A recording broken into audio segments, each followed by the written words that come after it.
This is likely the world's most famous weapon. Even people unfamiliar with firearms recognize an Automat Kalashnikov, 47 and a Kalashnikov when they see one. Hi everyone, I'm Vlad Sparastoria and I know things I just lied in my intro. Because first of all, this is not an Automat Kalashnikov, 47. It's something that a lot of people get confused about. From this point of view, these weapons are known as the Automat Kalashnikov, 47, especially because it was known that way. Most Western press, manuals and discussions at the time called it that, in hand. In particular, right now I have a Kalashnikov modernized, which is actually the most widespread Automat Kalashnikov in the world. First, let's understand what a Kalashnikov modernized is. We need to have a long history lesson on how this weapon was created. First of all, let's debunk the myths surrounding its creation, because truly everything has been said about this weapon. Myth number one is that it comes from the German Sturmgewehr. Well, that's an incredible falsehood, and actually very easy to prove. Who did that, right? They're not looking for myths. As for its operation, its reliability, it was a completely reliable weapon by the standards of the time. A bit less so by today's standards, maybe. It's a weapon that actually, at the beginning of its production, had a lot of different problems, which were solved with the Automat Kalashnikov Modernizirovanny model. So, sit down. I hope this won't be too short of a history lesson for your taste. Let's get right into telling you how it was born, how it evolved. Then, of course, we'll disassemble it. Finally, as usual, we'll test it with live fire. First of all, we need to debunk a few myths about the inventor himself, Mikhail Kalashnikov. He's often portrayed as this farmer who suddenly turns out to be an absolute genius in design. Sure, Kalashnikov didn't have a formal education. We could say he didn't have any education for that matter. John Moses Browning also didn't have a formal education. No one ever points out that John Moses Browning was basically a country bumpkin, just like Kalashnikov. In fact, Kalashnikov was born in what is now Kazakhstan, and he worked there for a certain period of time. In a train repair workshop, when World War II breaks out, actually, he first ends up working on tank repairs, honing his mechanical skills, undoubtedly his innate mechanical abilities. And he ends up being trained, in the end, to command tanks. He is wounded in the war during the more or less initial stages of the war itself. And while recovering, he actually goes on to design a submachine gun specifically intended for tank crews. Because at that time, the fantastic Pistolet Pulemyot Sudeva 42 and later the Pistolet Pulemyot Sudeva 43 by Sudev were not yet available. But they were still using the Papasha designed by Spagin, which was not very suitable for use in confined spaces. It doesn't have a folding stock. It has a rather bulky magazine, although soon after the box magazine would also be developed. His design was considered interesting, but definitely too complicated for the needs of the war. It was a closed-bolt firing weapon. The Soviet Russians didn't need these complications, these refinements at that time. However, the Red Army noticed his great skill and technical promise. Instead, after his recovery, instead of reinstating Kalashnikov as a tank commander, they sent him to further study and develop designs, specifically sending him to this school. Shirkovo is a suburb, a small village near Moscow. In Shirkovo, which we could say is a kind of technical school, a design school. They also make prototypes. It's a quiet, isolated place due to the secrecy of the projects, where engineers can work to develop their projects. In Shirkovo, mainly at Kalashnikov, they are partially given a free hand in the sense that their engineers work on many projects. There was a series of requirements, a series of requests in which they participate, but Kalashnikov continues to develop a series of ideas. To be honest, Shirkovo will be joined by many other people. The list of people on his team is long. Kalashnikov, for example, didn't know how to make technical drawings. Someone has to make the drawings for these weapons for him. Right there in Shirkovo, Kalashnikov worked on other projects that didn't go anywhere. First of all, he designed a light machine gun. And he also designed a semi-automatic carbine. Now, in the big question of which comes first, the chicken or the egg, when it comes to weapons, does the weapon come first or the ammunition? The answer is the ammunition. The concept of intermediate ammunition, in fact, is not a new concept. There had already been many experiments from this point of view. People often mention the Fyodorov Avtomat as the first assault rifle, or we could say selective fire carbine, but it was not the only one, not even Fyodorov himself. As early as 1908, he was already developing this idea, using what we could call an intermediate cartridge. The Allies, during the First World War, were developing this concept as well. For example, the Winchester 1907 for the 351 Winchester centerfire, modified to be selective fire. The French developed this concept. It was not a new concept at all. However, the credit for applying the concept of the intermediate cartridge for the first time undoubtedly goes to the Germans. Yes, the Germans are partly involved in this story, but let's see exactly where. The Germans, as you well know, will develop a weapon for their infantry, of which they will produce a good quantity, which will ultimately become the Sturmgewehr 44.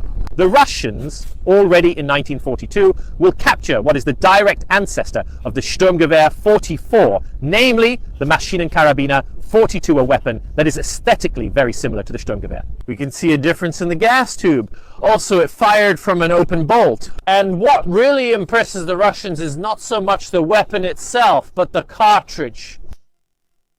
A Sturmgewehr is a Sturmgewehr, but it's not able to fully take advantage of the full power cartridge, because firefights are at most 200-300 meters. And from a logistical point of view, it's better to carry a lot more ammunition with you.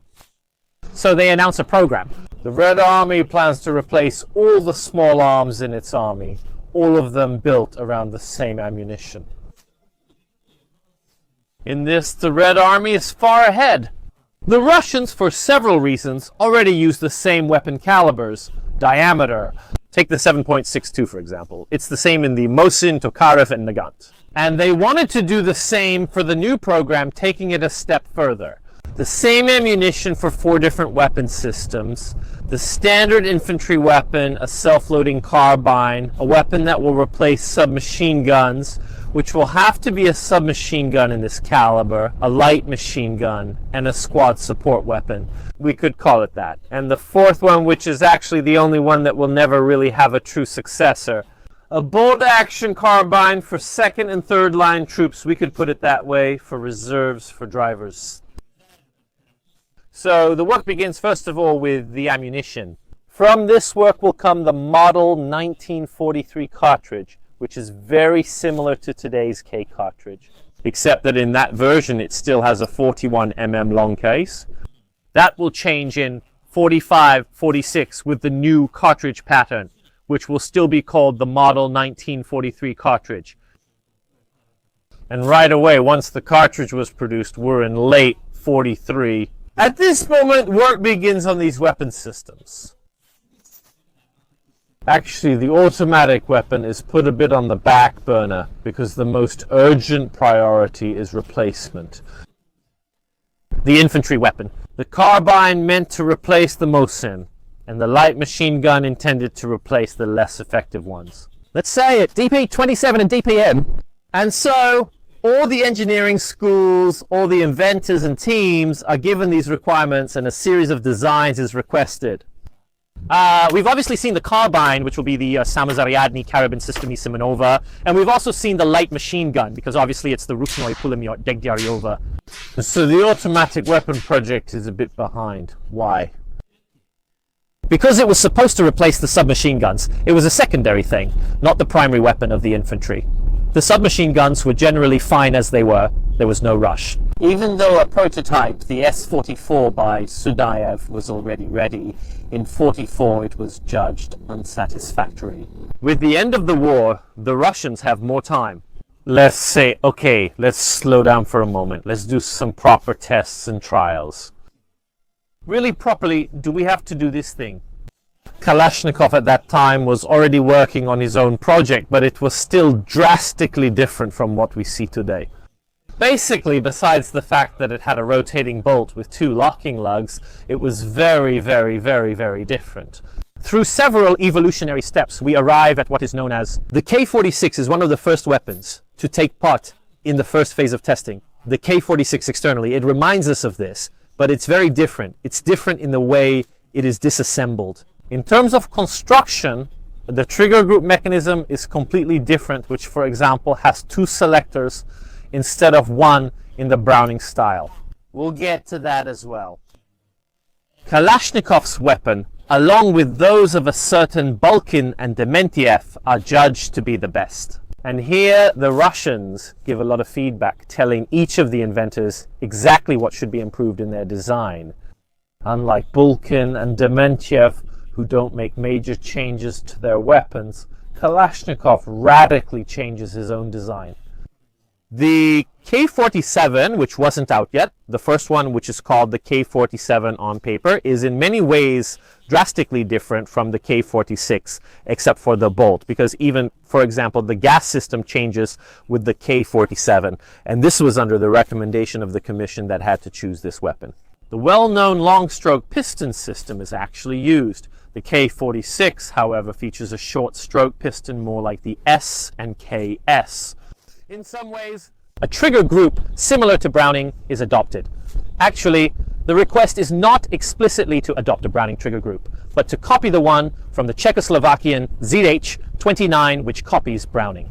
However, the safety and selector of the weapon are taken directly from Browning systems. Not just Kalashnikov. Much later in the 1990s, he actually said that he was inspired by American designs. In particular, the M1 Garand and the M1 Carbine are the things he actually studied for the creation of the K. We've said many times that apart from the trigger group, which I have a dedicated video about, which I'll leave for you in the top right corner if you want to check it out again. But even the gas system is basically an upside-down M1 Garand to manage the spaces differently. The new Avtomat Kalashnikov 47 is well liked. It is decided that since Bulkin and Dementiev did not listen to the Commission's advice, Kalashnikov's project will move forward. But we're still far from finished. Kalashnikov is sent to continue his work in another town at another technical center which is a little bigger. A place called Kovrov, which was kind of the home of another famous Soviet designer of the time, Dekhtiarev. Yes, the elder Dekhtiarev was kind of the boss there. And there they start seriously testing the K. There, the prototypes are fired, improved, and refined. So by the end of 48, Kalashnikov has a weapon that's more or less ready, but still not ready for production adoption. At that point, he's sent to Izhevsk, and only in Izhevsk, in late 48 and early 49, does the pre-production of 1,500 Avtomat Kalashnikova 47s begin to conduct tests with the troops. The tests will prove satisfactory, and in 49, the weapon will be officially adopted to replace the Pistolet Pulemyot Sudaiva and the Pistolet Pulemyot Sudaiva H.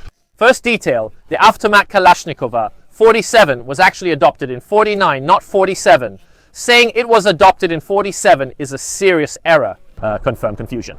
Note, the weapon's official name is Avtomat Kalashnikova, not Avtomat Kalashnikova 47. In Russian documents, it's always called Avtomat Kalashnikova. The Avtomat Kalashnikova 47 in Russian records actually refers to the prototype.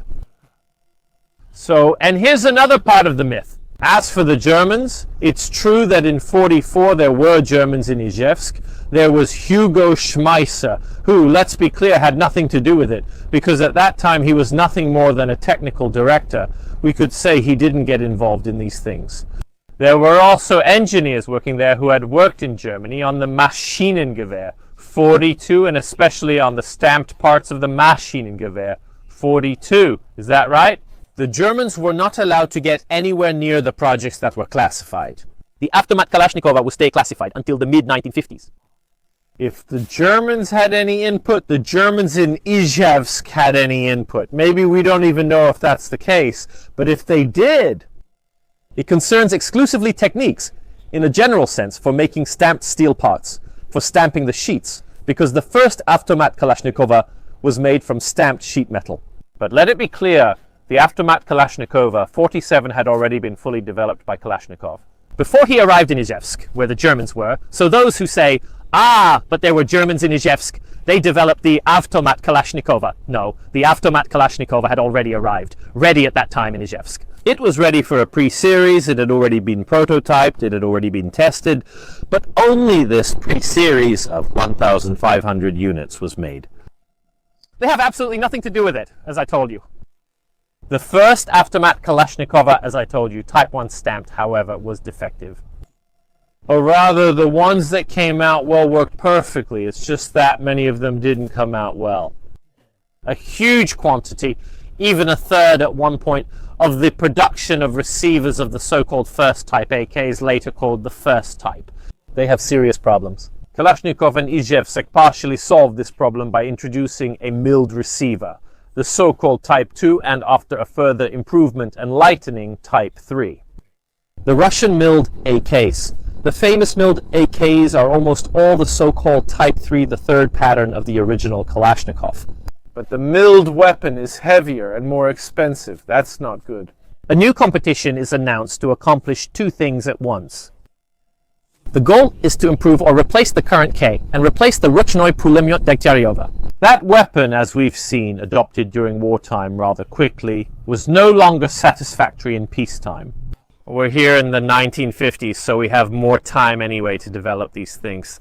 What comes out of this project, as far as the light machine gun is concerned, is the Ruchnoy Pulemyot Kalashnikov, which is not an Avtomat Kalashnikov. 47, it was the Ruchnoy Pulemyot Kalashnikov.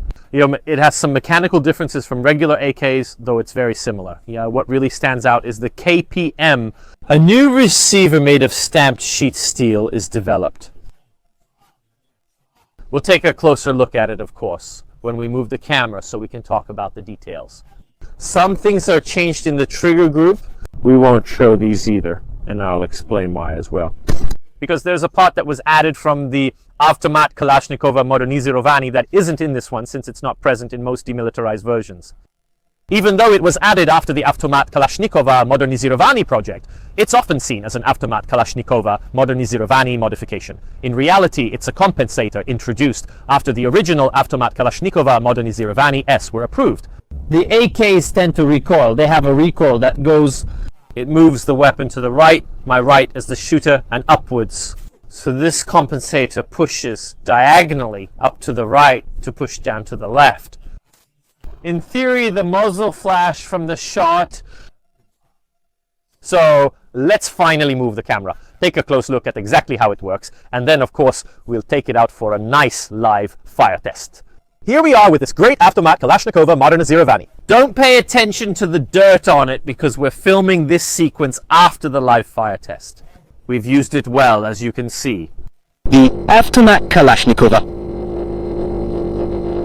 All Avtomat Kalashnikov S are very similar, even though there are rarely two that are exactly the same, since there have been so many variants of the Avtomat Kalashnikov. As we've seen, this is an Avtomat Kalashnikov Modernizirovanny, not an Avtomat Kalashnikov 47. Strictly speaking, many of them have very different features. The controls actually are more or less the same on all of them. We have the lever that acts both as a safety and as a selector when it's on safety. It closes this opening where the charging handle normally moves and thus prevents dirt from getting in. This is something taken one-to-one from the Browning systems. As already mentioned, there's a video about this thing here. The selector then has two positions. The intermediate one, which in theory would normally be the automatic, and the lowest one, which would be the semi-automatic. In the demilitarized ones, normally the intermediate position is simply the one where the weapon fires in semi-automatic, the main control. The trigger releases an internal hammer, which we'll see more clearly as we disassemble the weapon.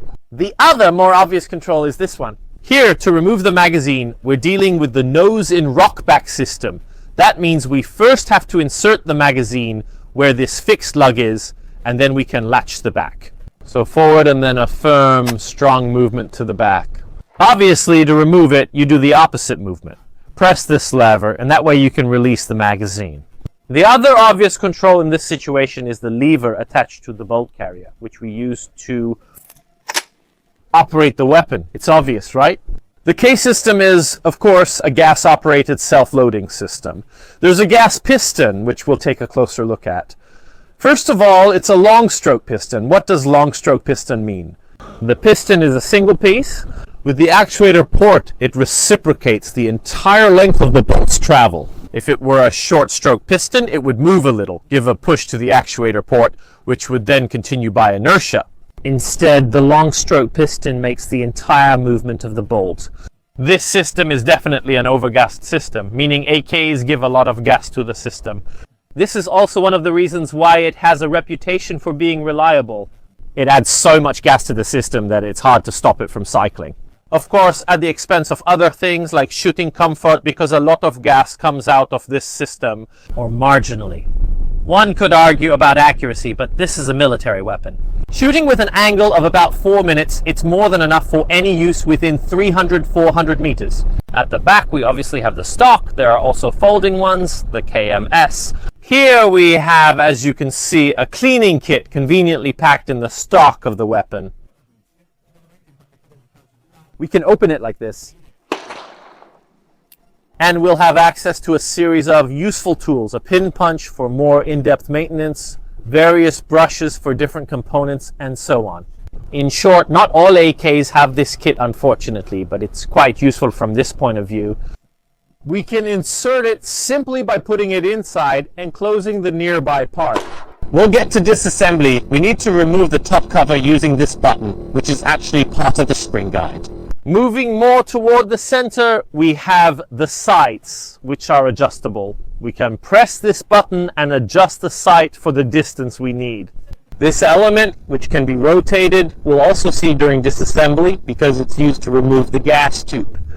Moving forward, we have the cleaning rod, to which we can also attach those accessories we saw earlier.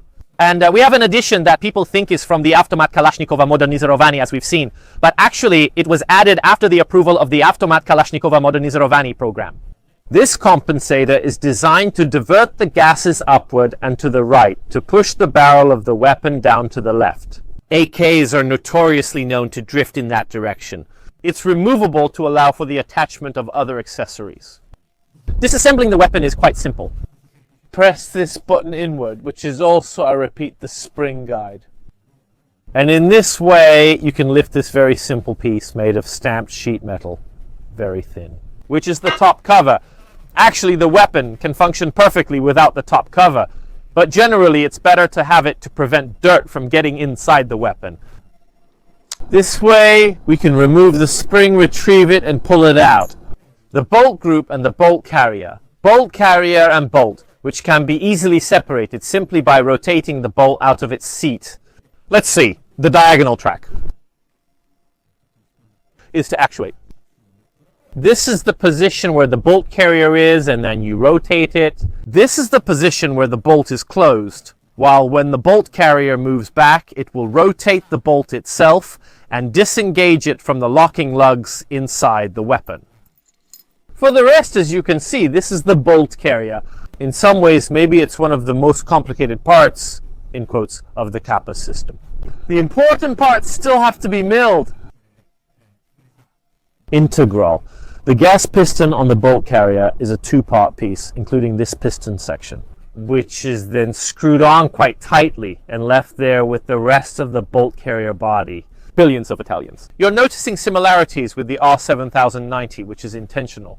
As I mentioned in my R7090 video, R7090. The bolt has two locking lugs to complete it. There are two locking surfaces, this one here on the right and on the left, while this is simply the bolt carrier guide. The firing pin is freely floating. As you can see, there is no spring. We also obviously have an extractor that will grab the cartridge rim. We could, in theory, that's also what that pin punch in the kit was for. Remove this pin, which will allow us to access the firing pin. Of course, we're not going to do that now. Disassembly can be continued further by turning this lever upwards, which is often very stiff. As you can see, it doesn't want to come off. Normally, you use the ammunition, but in this example, this kit is terribly stiff, so we help ourselves a bit with the same cleaning kits. We managed to do it with the projectile. I'm very afraid of breaking people's weapons, as you know, even though I've never done it. Now, in this way, we can go and remove this element, which will allow us to simply lift up the gas tube. In my experience, as you well know, I have been to Poland and I have worked a lot with these weapons. This is the number one part that wears out, and I have replaced more gas tubes than any other part in a hood. Why? because it corrodes many ammunition primers. The surplus ones, not so much the Russian ones, but for example the Chinese or other types, they are corrosive. And if the barrel is resistant to corrosion, the gas tube is crap. It isn't. It's not treated to be corrosion resistant and regularly gets completely destroyed, also because it's very thin by rust. In my experience, I repeat, it's the number one part that breaks. I want to give you a look now at how a hood is built internally. We're dealing with a part, the body of the weapon, which is made of fairly thick sheet metal, stamped and bent into a U shape. So this is all a single piece. And this single piece holds two, one in the front and one in the back, what in English is called a trunnion. And frankly, I've asked a lot of different people and no one can translate this thing for me. These milled blocks need to be stronger, also because the stamped sheet metal can't withstand certain pressures and stresses from firing. The milled parts have to do it, so how do we save money? We put inserts inside the stamped sheet metal. We have the rear insert held with rivets, held with two rivets that in turn hold the stock. And much more importantly, we have the front block that has the locking lugs for the bolt inside here, which is attached to the receiver of the weapon, with 3 rivets. A quick way to tell a Chinese automat Kalashnikov from a Russian one. Russian models have a rivet pattern with 2 on top and 1 below, while Chinese ones place them further back. They're kind of in a triangle shape. I'll show you an image to help you understand what I'm talking about.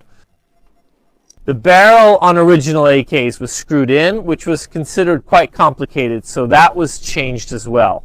The barrel is simply pressed into this block and held in place with a pin.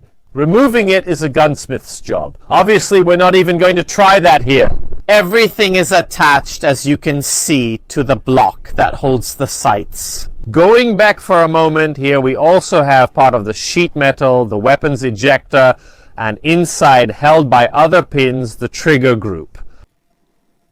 As you can see, when I pull the trigger, the hammer will strike the firing pin, which would normally be inside the bolt. Now, as you can see, I have 2 things that are moving. This part in front is actually the sear, because look, it's the one that holds the hammer, the one that releases it.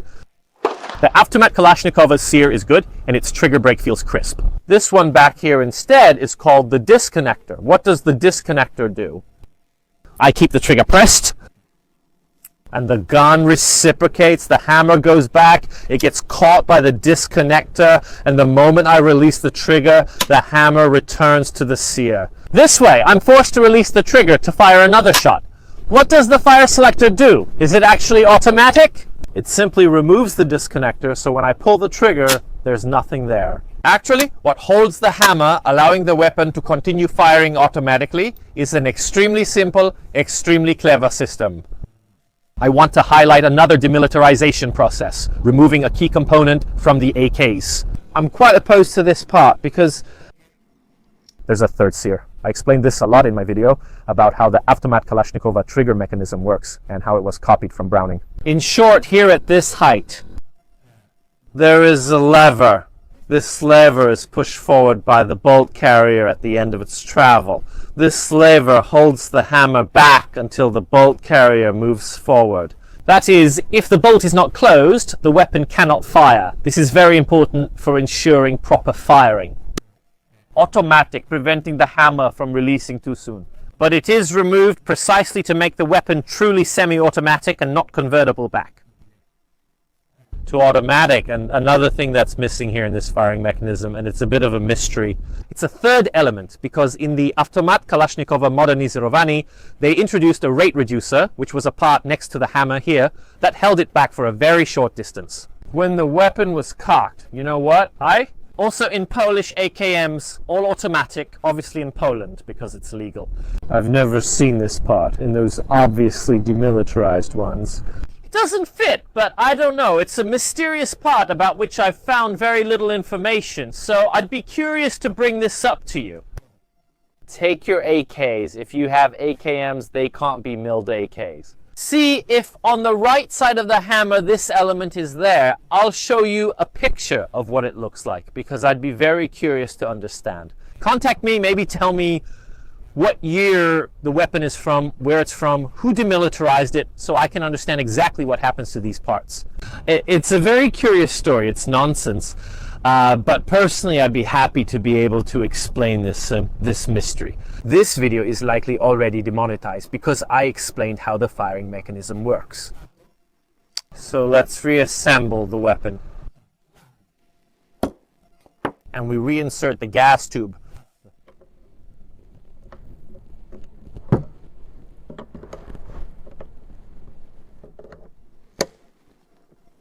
We can then lower this lever to keep it closed and locked, and we can reattach it very easily. The bolt carrier to the bolt itself. We insert the bolt carrier and the bolt inside the weapon.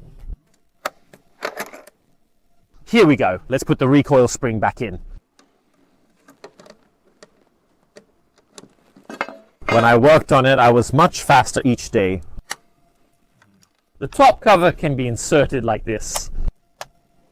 The cleaning kit is perfect, and we'll put that away too. Let's wait for the little door to click. There we go. And the weapon, actually it's new, ready to use. This is about field stripping if you want, using some of those tools that are included. You can remove and change the firing pin. It's quite an important thing to be able to do in the field. You can also partially remove the trigger mechanism. But the rest of the work definitely needs to be done. In the armory, removing the barrel, the rivets, and many other things are gunsmithing tasks. We discussed it a bit, so I hope you learned something. Let's go try it out.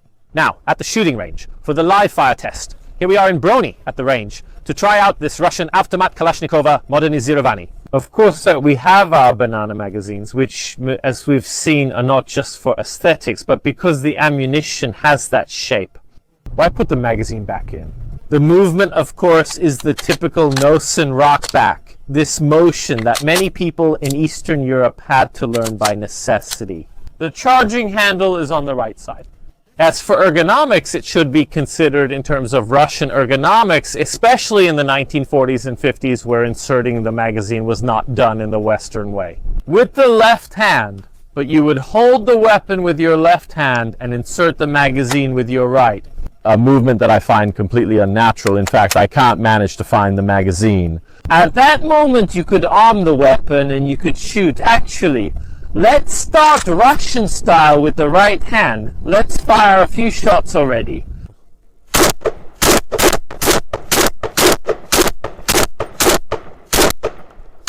Obviously, the weapon doesn't have any kind of hold open. Once the magazine is empty, you can remove it. I repeat, with the right hand, a terribly unnatural movement for me. Let's take the other magazine I have here in my pocket. I've always found it much more comfortable to handle this type of weapon with my right hand, often in a position where I can already shoot and operate everything with my left hand, which then means I have to handle the charging handle with my left hand as well. So magazine inserted either from above, which is a movement I don't really like, or simply by passing the arm under the weapon, we can load it and shoot. The weapon is, from this point of view, very simple to use. There are no surprises at all. I am a big fan of AKs. I consider the ARs to be more modern weapons from this point of view, especially in terms of ergonomics, but the Automat Kalashnikov is definitely the weapon I know best. People sometimes ask, Vlad, what would you choose in a zombie invasion? This isn't because I consider it superior, but because I definitely know it better, especially its internal workings, as we've seen a little bit. Let's try it again, because it's truly a joy to use.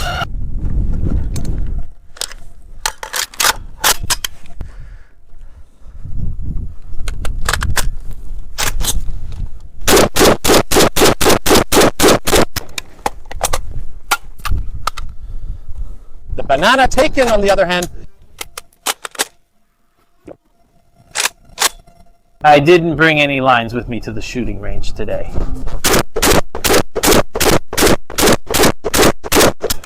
Finding your magazine the other way around, on the other hand, is terrible. Like what? In case we run out of ammunition, and in our case, our commander is particularly sadistic, we have a very useful tool that can do many things. Actually, maybe it's more useful for opening canned food, or with its sheath, it's useful for cutting, for example, barbed wire. But if we really want to make things worse for ourselves, we can mount the bayonet on the barrel, just to put on a bit of a show. Aesthetically speaking, of course, let's try it again like this, especially with the camera on my head.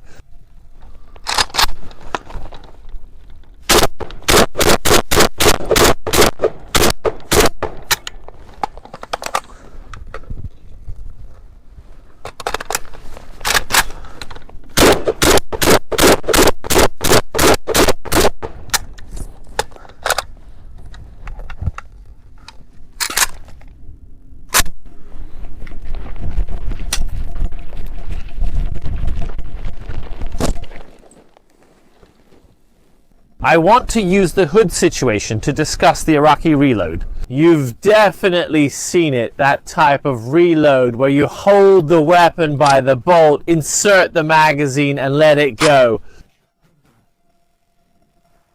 It's law, meaning I haven't found it written anywhere.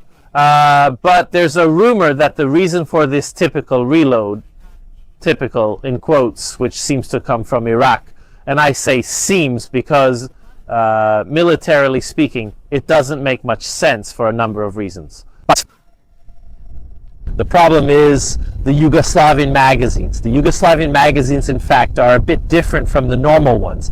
The Yugoslavian magazines have a sort of hold open feature. What I mean is that when the rounds are finished, the magazine holds the bolt back, and when you remove it, the bolt closes. Those magazines, if fully loaded in the rifles the Iraqis had, were often particularly stiff. Not only were the Yugoslav magazines mixed with the regular magazines, so there was the possibility, and there still is, with the Yugoslav magazines put in a rifle. Of course, when they're loaded with 30 rounds here, obviously we don't have 30 rounds in these magazines. They're actually reduced to 10 when we insert the magazine. It doesn't want to latch in when it's full, just this thing. So the only way to insert it is to keep the bolt open. Let's try this. I keep the bolt open, insert the magazine, and let it go. Again, bolt open, magazine will get it eventually. Let's let it go.